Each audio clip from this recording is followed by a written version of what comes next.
Well, before I tell you what the Clifton Strengths Assessment really measures, I want to make the case first for strengths. I want you to imagine for something, you took any group anywhere, and you asked the group, you said, which would you rather do? Write a report for your boss or give a presentation? Would you rather be part of a group that brainstormed the best approach to something, or would you rather be part of the group that actually implemented a strategy?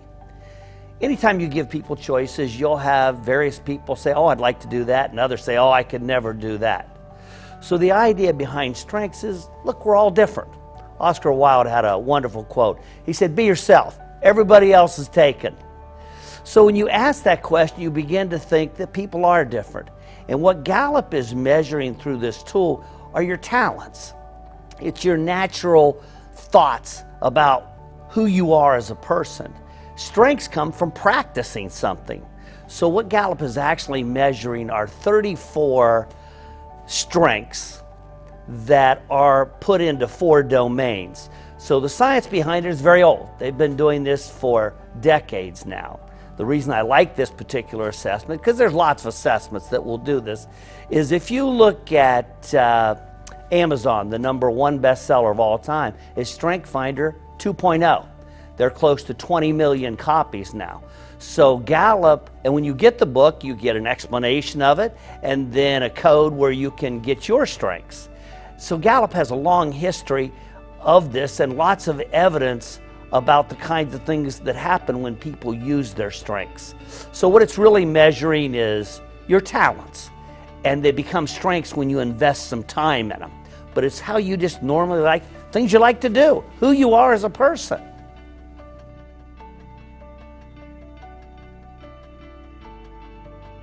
Again, one of the things that's important about knowing your strengths, and sometimes people say, well, I know what my strengths are, and you may know some of them. But I also think about, look, there are people who go to karaoke bars and think they can sing too.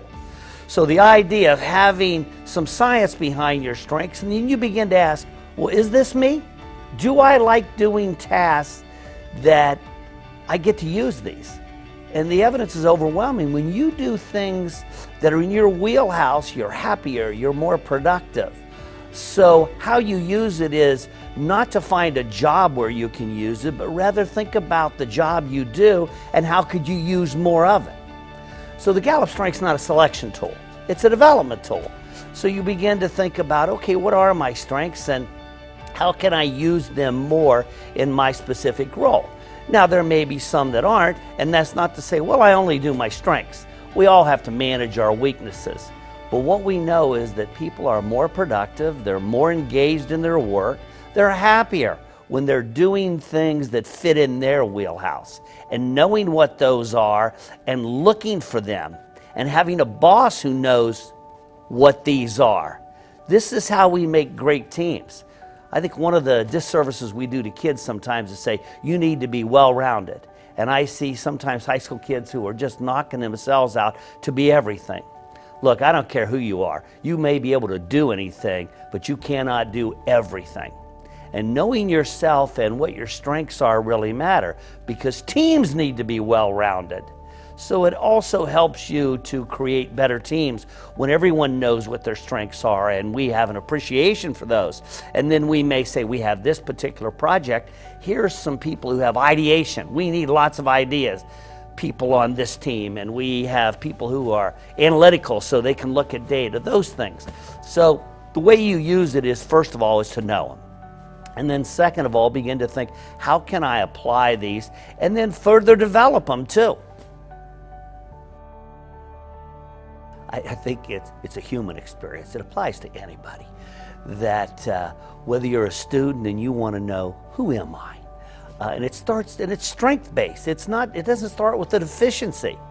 What we know is the research is pretty clear. If you do an employee evaluation that strictly focuses on weaknesses, there's a reason many companies have stopped doing that. They don't work. That's not to point out that there aren't things that need to be improved, but we also need to start with strengths. So whether you're in the public sector or you're in the private sector, it doesn't matter. We're human beings and we all have strengths. And in whatever role, both personal or professional, we can use those to our advantage because it makes us happier when we do that. And so we want to pay attention to them. So it's not something that's limited to a particular group. Like one of the worst things would be, well, just our executives are doing this.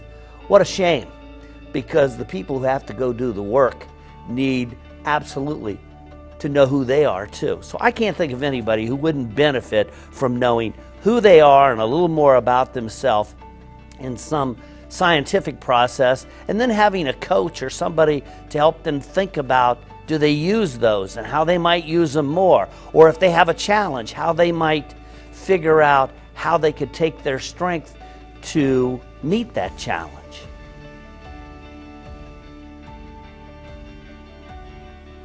The Clifton Strengths Assessment is an online tool. The assessment takes you through a series of paired statements, and you choose the one which best describes you. It may be hard, but try not to overthink your answer. You'll want to go with your gut reaction.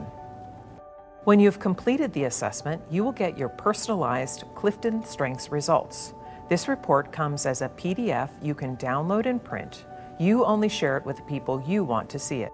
Your responses to the paired questions are matched to one of the 34 themes Gallup has developed through its years of research. Both reports examine your top 5 themes to suggest how they are reflected in your life and work. You'll want to print out and bring a copy of each report with you to the in-person workshop. During an in-person Clifton Strengths Assessment workshop, you'll learn more about each of the 34 themes and how you can best use your strengths in your life.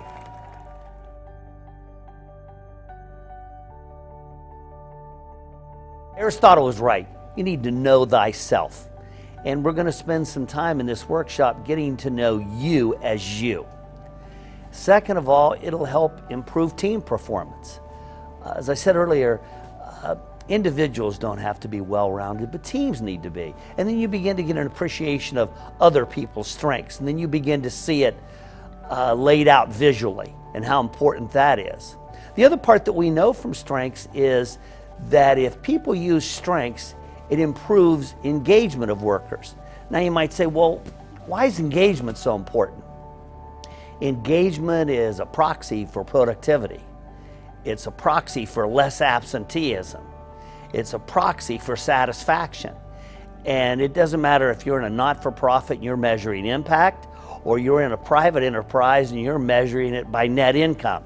We know that when people use strengths, those numbers will go up. Because again, that's why I like the use of Gallup. They have a long history of applying this science. So all those things in the workshop, the science behind it, and most importantly, how you can apply this in your work and everyday life. This is, I often say, it's not astrology. It's like, oh, that's nice, you're this and I'm that, and then we go off and forget it.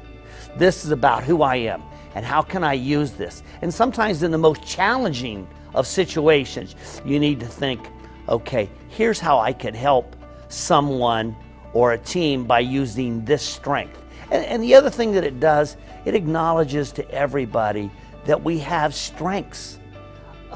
Too often you think that we start with deficiencies. People start saying, well, what can't you do? Peter Drucker once said, famous management guru said, it takes less energy to go from being good to exemplary than it does from being incompetent to mediocre. So part of this is knowing your strengths and how you can utilize them more.